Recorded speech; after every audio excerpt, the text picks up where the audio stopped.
Hello everyone, welcome back to our YouTube channel My Notes Coaching Academy. आपके लिए question है कि जब हमारा पैर जो है केले के छिलके पे आता है तो हम गिर क्यों जाते हैं। कभी आपने सोचा है? अच्छा, जब हम कभी स्लिपरी सरफेस पे चलने का ट्राई करते हैं तो हम चल क्यों नहीं पाते हैं, हम गिर जाते हैं। अच्छा, आपने देखा होगा कि जो टायर होते हैं उन पे इस तरह से मार्क बने होते हैं या स्पेस बने होते हैं, है ना। तो इसके पीछे क्या रीजन है? तो आप मेरी इंट्रोडक्शन से थोड़ा तो समझ गए होंगे अगर आपने 9th क्लास में चैप्टर फ्रिक्शन वाला पढ़ा होगा। ठीक है, तो फ्रिक्शन क्या है? Friction is the force that oppose relative motion between two surface in contact. Friction क्या है? ऐसी फोर्स है जो अपोज करती है रिलेटिव मोशन को बिटवीन टू सरफेसेस जो कॉन्टेक्ट में है। एग्जाम्पल के लिए मान लो ये हमारे पास कोई टेबल है, ठीक है। अब टेबल पे कोई बॉक्स रखा है हमने, ये क्या है? टेबल और बॉक्स जो है आपस में कांटेक्ट में है, ठीक है। अब मैं इस बॉक्स को क्या करना चाहती हूँ? मूव करना चाहती हूँ। इस तरफ से मैं फोर्स लगा रही हूँ और इसको मैं मूव करना चाहती हूँ आगे की तरफ को, ठीक है। बट फ्रिक्शन क्या है कि जब सरफेस के बीच में ये कांटेक्ट बन रहा है, हमें पता है इस तरफ को क्या लग रहा है, हमारा नॉर्मल रिएक्शन लग रहा है, ठीक है। तो फ्रिक्शन क्या करेगी? इस तरफ को उसको अपोज करेगी। मैं तो फोर्स लगा रही हूँ इस डायरेक्शन में, बट फ्रिक्शन क्या करेगी? इस तरफ को अपोज करेगी। यानी कि मेरे फोर्स लगाने से अगर वो मूव नहीं हो पा रहा है तो फ्रिक्शन क्या कर रही है? उसको अपोज कर रही है, यानी कि रोक रही है वो उसकी मूवमेंट को, ठीक है। कॉन्टेक्ट फोर्स क्या है? यानी कि ये जो बॉक्स है और ये जो टेबल है, इन दोनों के बीच में क्या है? कॉन्टेक्ट बन रहा है, तो इसको हम बोलेंगे इनके बीच की कॉन्टेक्ट फोर्स।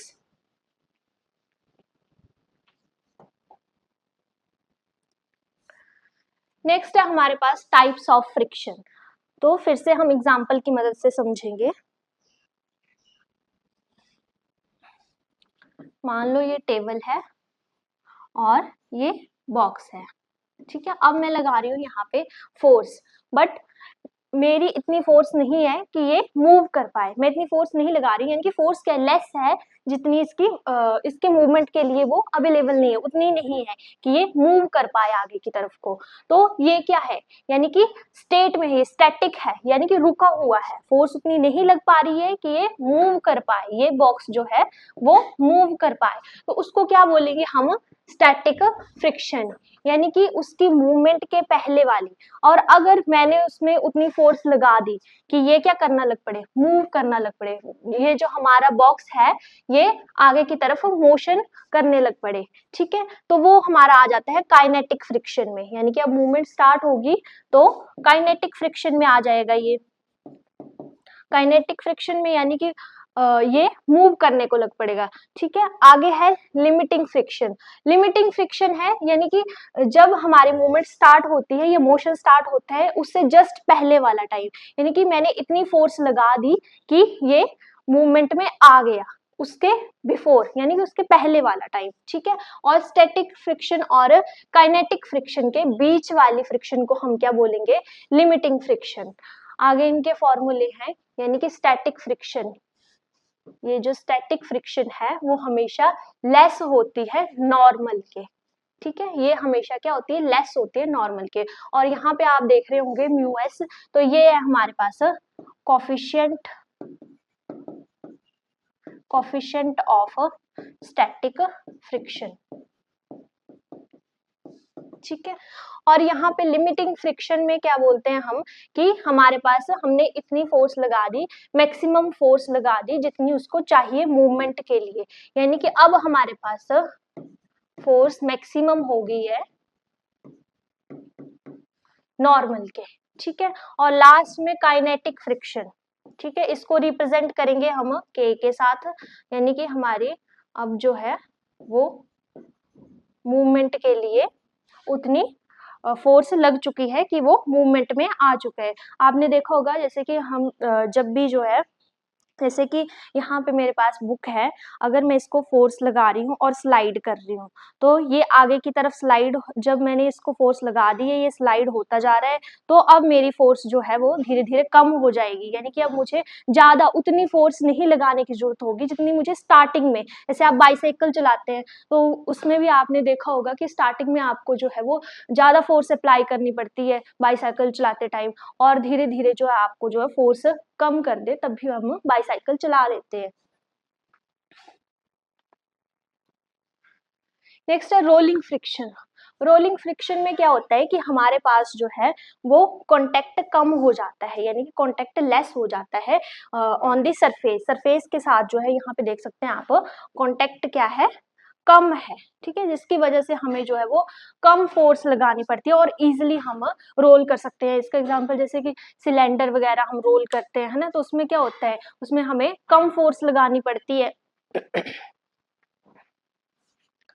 नेक्स्ट है लॉज ऑफ फ्रिक्शन। ठीक है, फर्स्ट है हमारे पास जो फ्रिक्शन है वो क्या होगा, प्रोपोर्शनल होगा to the normal reaction. Normal reaction हमने देखा था, ये ऑब्जेक्ट है, इस तरफ को हमारा नॉर्मल लग रहा है, तो यहाँ पे क्या बोला, जो हमारे पास मैक्सिमम फ्रिक्शन है वो क्या होगी, डायरेक्टली प्रोपोर्शनल होगी टू द नॉर्मल। ठीक है, और जब हम यहाँ पे प्रोपोर्शनलिटी का साइन हटाएंगे तो हमारे पास ये आ जाता है mu S and normal. And mu S क्या बताया मैंने आपको, ये है हमारे पास कोफिशिएंट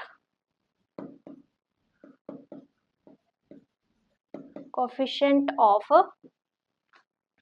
स्टैटिक फ्रिक्शन।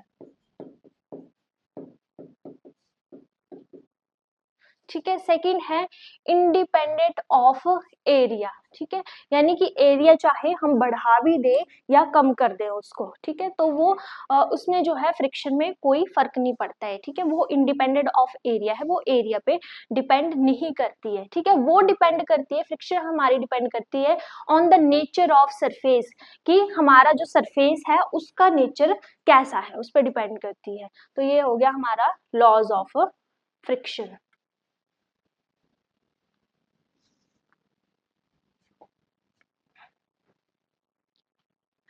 हाँ, नेक्स्ट है, इसको भी हम एग्जांपल से देखेंगे कि tan थीटा किस तरह से म्यू के इक्वल आता है। तो ये हमारे पास कोई सरफेस है और ये यहाँ पे बॉक्स है, इस तरफ को आपको पता है नॉर्मल लगा रहे हैं और इस तरफ को हमारी जो है वो स्टैटिक फ्रिक्शन इस डायरेक्शन में लग रही है। ठीक है, अब यहाँ पे देखेंगे अगर हम इसके रिजल्टेंट की बात करें तो वो आएगा कुछ इस तरह से, और इनके बीच में बनने वाला एंगल को हम बोलेंगे थीटा। ठीक है, तो यहाँ पे tan थीटा की बात करें तो क्या होता है, परपेंडिकुलर अपॉन बेस। परपेंडिकुलर क्या है हमारे पास, नॉर्मल। ठीक है, अभी हमने बात की कि नॉर्मल किसके इक्वल आता है हमारे पास, म्यू एस नॉर्मल। ठीक है, और बेस क्या है हमारे पास यहाँ पे, वो भी नॉर्मल। ठीक है, और नॉर्मल से नॉर्मल कैंसिल हो जाएगा तो हमारे पास tan थीटा क्या आ जाएगा, म्यू के इक्वल आ जाएगा, या फिर म्यू एस भी लिख सकते हैं हम इसको। ठीक है, नेक्स्ट है ब्लॉक ऑन हॉरिजेंटल सरफेस। तो ये तो हमने कर ही लिया कि जब हमारे पास हॉरिजेंटल सरफेस होगा, ठीक है, बिल्कुल प्लेन, यानी कि हॉरिजेंटल सरफेस होगा, नीचे की तरफ को हमारा जो है वो वेट एक्ट कर रहा है यानी कि mg, और ऊपर की तरफ को नॉर्मल है, और इस डायरेक्शन में फोर्स लग रही है, और यहाँ पे इसके दो कंपोनेंट हैं, एफ साइन थीटा और एफ कॉस थीटा। ठीक है, नेक्स्ट है इनक्लाइंड प्लेन या इनक्लाइंड ब्लॉक। ठीक है, इसमें जो है हमारे पास आता है कंसेप्ट एंगल ऑफ रिपोज का। ठीक है, एंगल ऑफ रिपोज का। ठीक है, तो बिल्कुल इजीली समझेंगे कि एंगल ऑफ रिपोज क्या है, जब भी हमारे पास जो है इंक्लाइंड प्लेन है। ठीक है, जैसे यहाँ पे एंगल ऑफ रिपोज हम किसको बोलेंगे, इतना एंगल जिसको हम जिसके थ्रू जो है वो हमारा जो बॉक्स है वो मूव करना लग पड़ेगा डाउनवर्ड, ठीक है। यानी कि यहाँ पे ये बॉक्स हम इसको अगर एंगल को जितना बढ़ाते जाएंगे तो एक टाइम क्या आएगा कि एक टाइम के बाद जो है वो ये क्या करना लग पड़ेगा, मूव करना लग पड़ेगा इस तरफ को, नीचे वाली डायरेक्शन को। तो उसको हम क्या बोलेंगे, एंगल ऑफ रिपोज, ठीक है। नेक्स्ट है एडवांटेजेस एंड डिसएडवांटेजेस। तो एडवांटेजेस, हम वॉक कैसे कर पा रहे हैं, अगर फ्रिक्शन नहीं होगी तो हम वॉक नहीं कर पाएंगे। लिख पा रहे हैं, क्यों लिख पा रहे हैं, क्योंकि फ्रिक्शन है इसलिए लिख पा रहे हैं। ड्राइविंग कैसे कर पा रहे हैं, फ्रिक्शन है तभी हम ड्राइव कर पा रहे हैं। डिसएडवांटेजेस क्या है कि ये क्या करती है, फ्रिक्शन हमारे पास बहुत ज्यादा एनर्जी लॉस करती है। Thank you.